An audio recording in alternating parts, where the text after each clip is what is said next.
नमस्कार दोस्तों, आप सभी को मैं मेरे YouTube चैनल पर स्वागत करता हूं। मैं मेरे चैनल के माध्यम से आप सभी को कल्कि अवतार के बारे में कह रहा हूं, जो हमारे उड़ीसा के भविष्यवाणी पुस्तक पर 500-700 वर्ष पूर्व से ही लिखा गया था, जिसमें लिखे हुए हर वाणी सच साबित हो रहा है।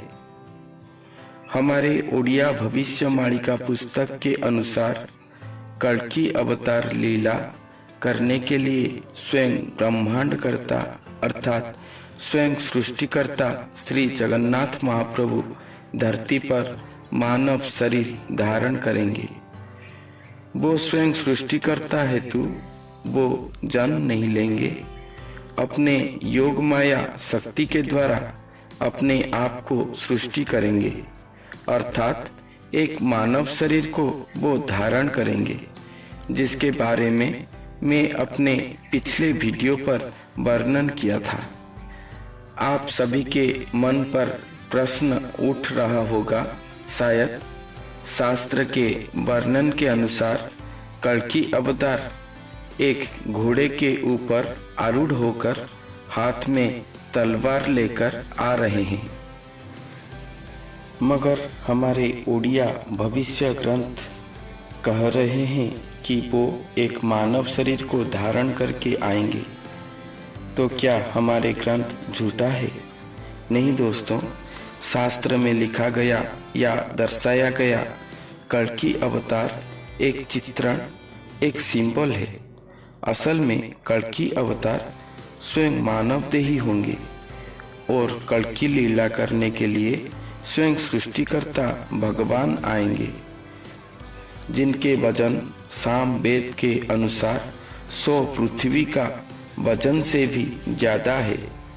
हम अगर एक लोहा को पानी में डाल दें तो वो डूब जाता है, मगर हम एक जहाज के माध्यम से हजार क्विंटल लोहा को ले जा सकते हैं।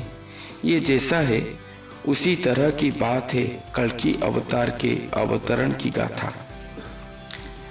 चारों युग बीत गए, बहुत सारे मुनि ऋषि अवतार और अवतारी पुरुष भी अपने लीला समाप्त करके चले गए, मगर कोई भी स्वयं भगवान को धारण करके वहीं पर विचरण करने की क्षमता हासिल नहीं कर पाए।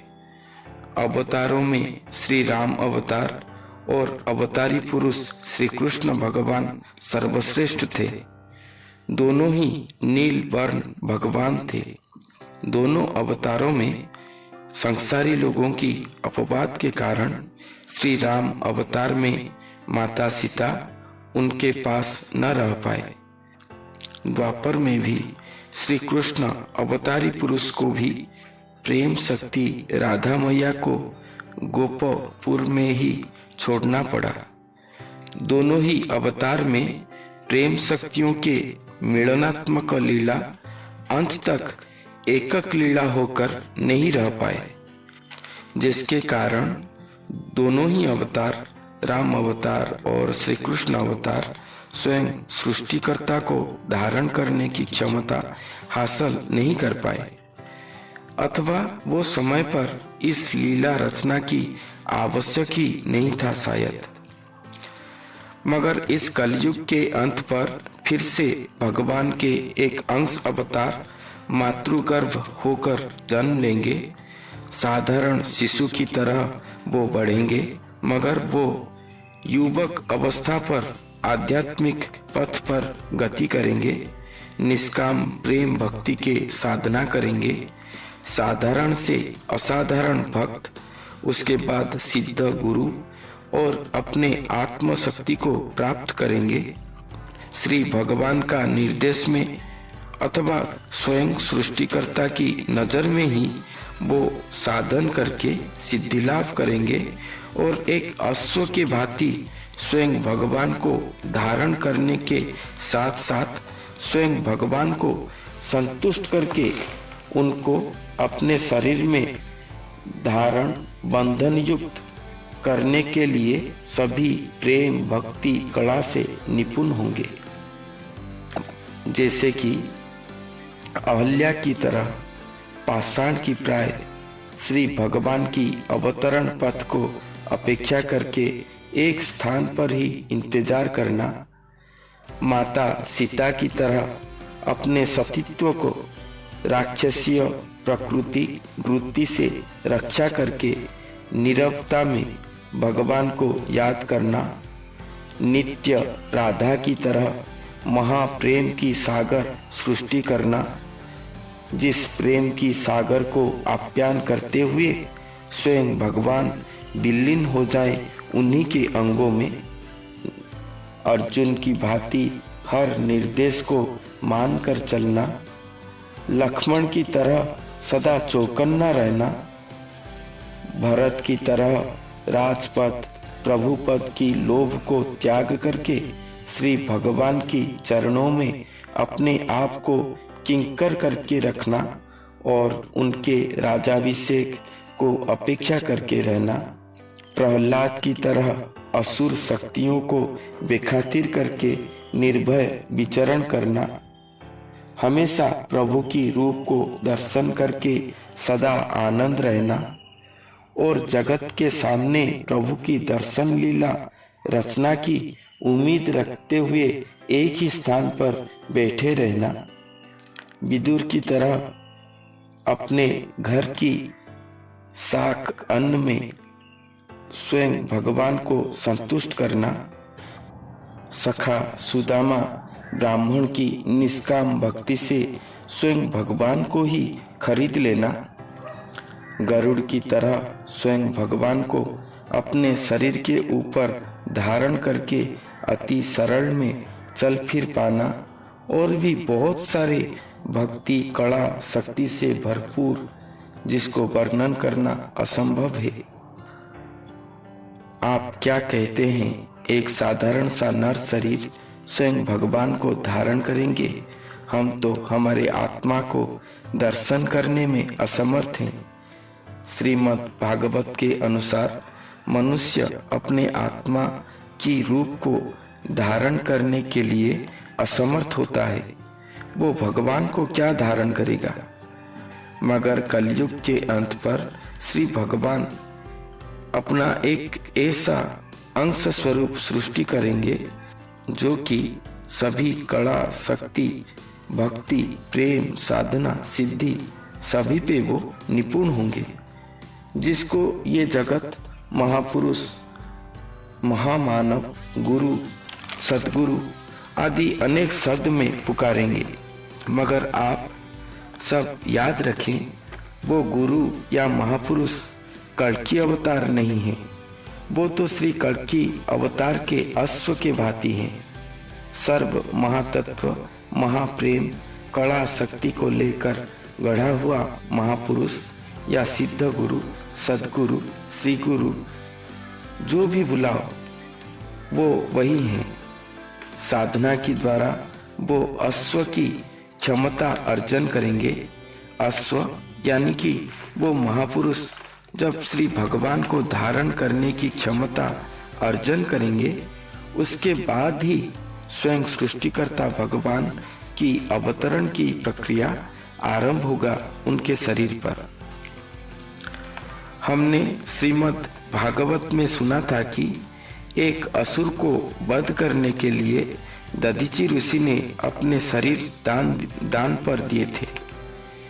इसी अवतार पर या इस कल्कि अवतार पर दधीचि ऋषि उपाख्यान आएगा, मगर यहाँ पर वो नरदेही जीवित रहेंगे और स्वयं भगवान को अपने शरीर देकर स्वयं भगवान के साथ एक हो जाएंगे। जैसे एक खाली ग्लास में पानी फुल करने से वो एक ग्लास पानी कहलाता है, वहाँ पानी और ग्लास दो रहते हैं। हमें बाहर से ग्लास दृश्य होता है और पास से देखें तो हम जान पाते हैं कि ग्लास में पानी है। उसी तरह भगवान को अपने शरीर में धारण करने के बाद भी वो महापुरुष ग्लास की तरह बाहर से साधारण मनुष्य की तरह दिखाई देंगे, मगर हम उनके पास जाकर अनुभव के सूत्र पर मापेंगे उन्हें, तभी जाकर हम जान पाएंगे कि उनके शरीर पर स्वयं कल्कि अवतार है। ये बाह्याचर था जिसको मैं एक गिलास पानी की उदाहरण से आपको समझाया, मगर उनका अंतर आत्मा की गति नदी समंदर का मिलन की तरह होगी। जैसे नदी झरना से सृष्टि होकर समंदर में लीन जाता है, अर्थात नदी की मधुर पानी समंदर में मिलने के बाद वो खारा हो जाता है, अर्थात वो अपना अस्तित्व ही हरा देता है। मगर यहाँ पर ये नर नदी है, मगर यहाँ पर ये नर नदी है और स्वयं भगवान समंदर है। मगर यहाँ पर उल्टा गति होगा, यहाँ खुद समंदर बहकर नदी से मिलते हैं और नदी में समंदर लीन होकर अपने छंद कूटमय प्रभु गुण को हराकर भक्त मनुष्य से भी और भी मधुरमय सादा सीधा साधारण हो जाएंगे। ये कलयुग में कल्कि अवतरण का महातत्व भरा महाप्रेम की महागाथा है, जिसको वर्णन करने की क्षमता मुझ जैसे अधम के पास नहीं है। इसीलिए मैं अपने गुरुजी के चरण स्पर्श माध्यम से प्रभु कल्कि भगवान के द्वार में क्षमा प्रार्थना करता हूँ। कृपया वो मेरे दोष न धरें। दोस्तों, आप सब हमेशा याद रखें कि कल्कि अवतार की लीला में मानव शरीर श्री भगवान के अंश अवतार है, मगर वो स्वयं कल्कि अवतार नहीं है। वो कल्कि भगवान के अश्व की तरह वाहन है, जिनके साथ हर तत्व महातत्व की मिश्रण हुआ होगा।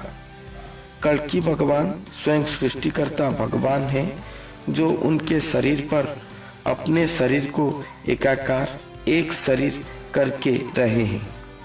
श्रीमद् भागवत में द्वासुपन्ना एक शब्द है, जिसका अर्थ है एक वृक्ष में दो पक्षी बैठे हो, एक कहता है तो दूसरा मौन होकर सुनता है, और दूसरा कहता है तो पहला मौन होकर सुनता है। उसी तरह इस कल्कि अवतार में भी दो रूप एक शरीर में रहे हैं, द्वासुपन्ना की तत्व पर रहे हैं, मगर यहाँ कभी कभी स्प्लिट पर्सनालिटी का दृश्य होता होगा। ऐसे महातत्वों से भरपूर है ये अवतार। जहीं पर नर आकार घोड़ा है, जहीं पर नर आकार घोड़ा है, तो निराकार प्रभु उनके सईस हैं, जिनके हस्त पर ही लगाम है, अर्थात श्री भगवान के इच्छा अनुसार ही नर स्वरूप की गति हो रहा होगा। इसी तरह से कल्कि अवतार अवतरण किए होंगे। हाथ में तलवार अर्थात ज्ञान की तलवार, वो अपने ज्ञान के द्वारा ही सब कुछ संहार करेंगे, गठन करेंगे, पालन करेंगे, सब कुछ वो अपने ज्ञान से ही करेंगे। दोस्तों, आज कल्कि अवतार के ये महातत्वमय महागाथा की सम्यक सूचना हम दिए हैं, मगर आगे आगामी वीडियो पर सभी बातों को मैं विस्तृत वर्णन करूंगा। शायद आप कभी भी ये रहस्य भरी बातें कल्कि अवतार के बारे में पहले कभी नहीं सुने होंगे। श्री कल्कि अवतार के बारे में ये सभी बातें हमारे ओडिशा के भविष्य ग्रंथों पर लिखा गया है, जिसके पुस्तक प्रमाण मेरे पास मौजूद है। इसीलिए दोस्तों, मेरे बात मानो, जितने भी लोग अपने आप को कल्कि कह रहे हैं, क्या उनके पास महातत्व की सम्मिश्रण घटा है? ये झांक के देखो। अगर घटा है तो ही उनको कल्कि अवतार कहो। जितने भी साधक अपने आप को कल्कि भगवान या वो महापुरुष बोल रहे हैं, क्या आप सभी ये महातत्व की धारक वाहक हैं? ये प्रश्न अपने आप से पूछो। अजथा साधारण लोगों को गुमराह मत करो। आप सभी के लिए हमारे भविष्य ग्रंथों पर महापुरुष अच्युतानंद जी ने अपने कलिकल्प गीता पुस्तक पर लिखे हैं कि ओडिया कविता पंक्ति को मैं यहाँ पर रखता हूँ। कलिसे से मेली हेबे मेलिया बहुत, बेल को निंदिबे दुष्ट करी विपरीत। बोली बेटी स्वयं आंबे अटु नारायण, तेणु करी कहिबाकु मात्र अछि पूर्ण। एमंत समय प्रभु आपे जगन्नाथ, बेनी हस्ते बेनी खंडा नासिबे द्वैत। इस अर्थात इस कलयुग में बहुत सारे लोग जन मेली करके अर्थात जन एकत्रीकरण करके खुद को स्वयं नारायण कहेंगे। उसी समय प्रभु श्री जगन्नाथ अपने दोनों हाथ पर खड़ग अर्थात तलवार पकड़कर उन पापी दैत्यों की नाश करेंगे।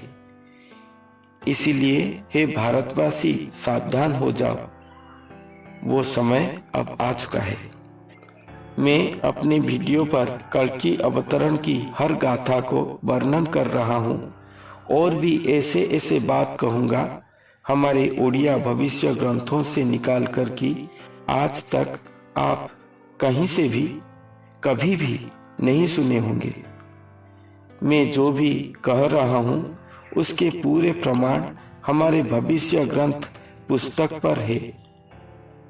अगर आपको हमारे वीडियो अच्छे लगे तो लाइक करें, अधिक से अधिक शेयर करें ताकि हमारे ओडिशा के भविष्य ग्रंथों पर जो लिखा गया है, जिसके बारे में कोई भी नहीं कह रहे हैं, वो सभी बातें अधिक से अधिक कल्कि भगवान के भक्तों के पास पहुंच पाए। और हमारे चैनल को सब्सक्राइब जरूर करें। धन्यवाद।